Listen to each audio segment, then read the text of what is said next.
Yes, we're still giving away one Sir Ethernight Doharis collectible for every video that we put out in March until the 31st of March. For your chance to win, leave a comment below and make sure to include your collectible wallet address. Winners will be announced on the 5th of April, 2019. Hey everybody, Mattie here with Altcoin Buzz. Hope you're having a terrific Thursday so far. Today we're looking at Tom Jessop of Fidelity Investments and his comments about Bitcoin and cryptocurrency, which are actually quite positive. Brave has some new details surrounding a new partnership that they're initiating with TAP, T-A-P. We'll let you know what that is all about. Vitalik Buterin is in the news saying things about stablecoins. There's all kinds of patched stuff going on here with this bug that you may have heard about with Stellar. And there's a big burn that resulted. We'll let you know about that. More news with Stellar. There's a giveaway to the tune of $100 million in XLM. And Binance's Trust Wallet app adds support for XLM as well. So a big triple play for Stellar. We're going to end today on news about Mr. President Trump and why his controversial Fed pick may actually be pretty good as far as Bitcoin is concerned, whatever other opinions you may hold. But let's begin today's news with this article on altcoinbuzz.io by Alicia. This is a throwback to the coverage of Weiss Ratings that we looked at yesterday. So Weiss Crypto Ratings names the best cryptocurrencies in 2019. Weiss Crypto Ratings has examined over 120 cryptocurrencies on the market and outlined top 10 coins which it deemed successful this year. So here's a little bit more information than what I provided yesterday. The title is Dark Shadows with a Bright Future. We'll take a look at the PDF in just a moment. Its author, Martin Weiss, and chief cryptocurrency analyst Juan Villaverde thoroughly examined the cryptocurrencies available on the market by examining two factors. First, they assess the technology and adoption grade for long-term investors. Second, they determine the risk-reward grade based on short-term factors. And based on these two, they estimate how likely a coin is to succeed and prove to be sustainable. Weiss Ratings founder Martin D. Weiss said the following, quote, "Equally important is our finding that these improvements are often powered by an evolution in the underlying technology. Therefore, for those willing to take the risk, the best time to invest could be very near." Well, I think we're in agreement there. Here's a quick snapshot of the top 5 rankings according to Weiss. They are at number 1, XRP, which received a grade of A. EOS, similarly, a grade of A. We talked about how yesterday EOS was above Bitcoin, which surprised some, but not everybody. Bitcoin sits at number 3. Ethereum at number 4 with the first A-. And then you have Cardano comfortably rounding it out at number 5 with a grade of B+. Here's a look at what the report looks like. Again, you can check it out in PDF format. We'll include the link below. Dark Shadows with a Bright Future. It's not all that long, only 23 pages. So if you'd like to take a look at this and get a better sense of their criteria, what these grading metrics really do mean, and you can get a sense of the rest of the list as they round it out, see where your favorite project or projects sit in those rankings. Check it out. You can have a look, and again, we'll link to this in the description below. Read the full thing for all the information. And now we're on Trustnodes.com talking about Tom Jessop, who said, quote, "It's still very much an early adopter market." Tom Jessop, of course, coming from Fidelity. It's still the very early days of cryptos, according to Tom Jessop. He's the head of corporate business development at Fidelity Investments and president of Fidelity Digital Assets. Fidelity has recently begun offering a Bitcoin custody service. Quote, "We started with what I'll call crypto native types. So a lot of crypto hedge funds," Jessop says.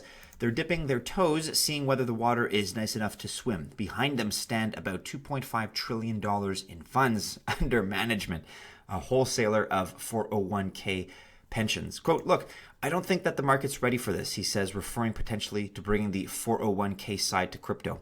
Quote, "Whether you're talking about institutional liquidity, given that many of these exchanges have effectively retail order books, the price impact of big institutional orders into a framework like that can be significant.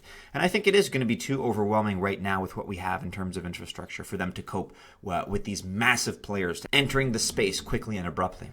Mr. Jessop has generally some positive things to say about the cryptocurrency and Bitcoin space. Again, in his opinion, we're at the very early stages of the entire industry, and it's doing its best to make inroads into the more traditional financial pension sector. And once that infrastructure is really laid out, the outlook does seem to be positive. There are some very positive sentiments that are laced into this piece. As you can see, it's a little bit more lengthy, but if you'd like to check it out, we encourage you to do so for Mr. Jessop's full opinion. Here now on ambcrypto.com, Brave releases new details about its partnership with TAP, reward catalogs, and other benefits announced. So Brave has now revealed more details about its partnership with TAP and the subsequent rewards program. The organization has stated that the current target to release the TAP redemption options in Brave Rewards is in 2019. Both projects will be providing updates as they move forward with the integration. Brave then discussed Hooch, TAP, and TAP Network. The release stated the following, quote, Hooch is a standalone app that features redemption offers from partners within the TAP network. The TAP network extends beyond the Hooch app, allowing partners to provide different offers on different platforms. TAP Network is the blockchain technology company that operates a, quote, universal rewards network. TAP Coin is the native stablecoin used within the TAP network. Hooch is the first consumer app to integrate the full site of TAP Rewards technology. So the idea is that Brave users will be given the option to browse through an online catalog of rewards that will include gift cards, hotel discounts, and restaurant certificates. The partnership with the TAP network will power the transactions to increase the efficiency of the checkout process. Talking somewhat about stablecoins, we have the following on BitcoinExchangeGuide.com. Vitalik Buterin lauds new Brave browser at Token 2049 conference, says stablecoins net positive. This article from a few days ago, the 20th of March, 2019. If you're not familiar with the Brave browser, well, it's what I'm using now. First of all, it's a crypto-powered alternative to Chrome and Safari. Basic Attention Token, BAT, is the backbone of this project. It has the potential to change advertising. This isn't your average web browser. It's specifically designed to protect users' privacy from ads and trackers. Instead, Brave has built in a cryptocurrency wallet which replaces ad revenue with micropayments. Every time you visit a web page, the browser keeps track of how much time you spend on the site and sends them a tiny amount of Basic Attention Token at the end of the month. And Vitalik spoke about Brave's decision to integrate Ethereum wallets into their browser as well as Opera's, and generally said some positive things about the space and the industry. Charles Hoskinson of Cardano also said the following about the current bear market, quote, success in the field takes time and it won't be instant. It will take at least 3 to 4 years. We are out of the building phase and are in the development phase right now.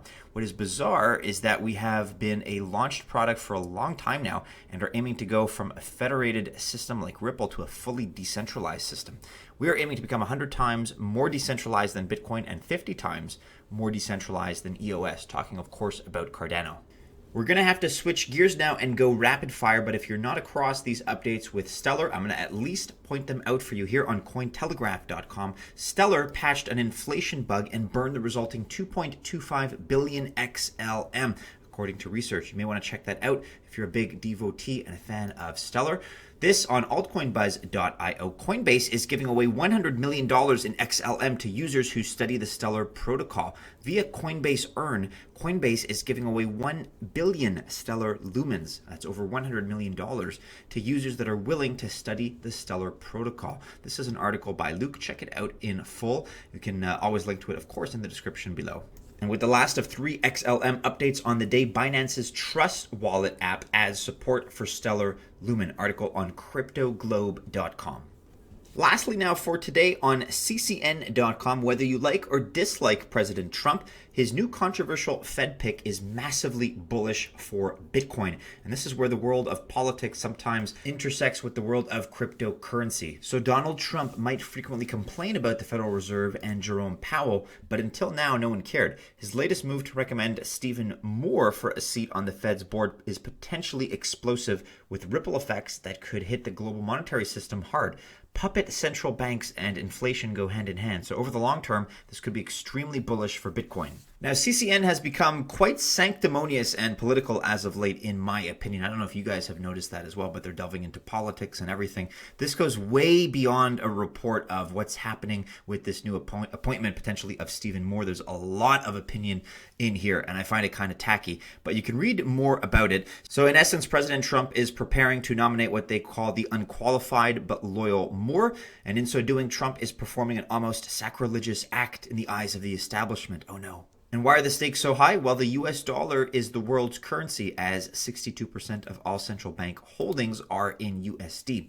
So the conventional economic system cannot survive a lack of credibility in the dollar. This is where an alternative deflationary asset like Bitcoin can enter the fray. And the idea here seems to be that by introducing somebody like a Stephen Moore into this establishment, into the Federal Reserve, that doesn't venerate and worship the existing structure and the existing paradigm, maybe the sort of thing that is a signal for the libertarians of the world and the crypto enthusiasts, at least like myself. You can read more about this and check out all kinds of coverage here on CNN.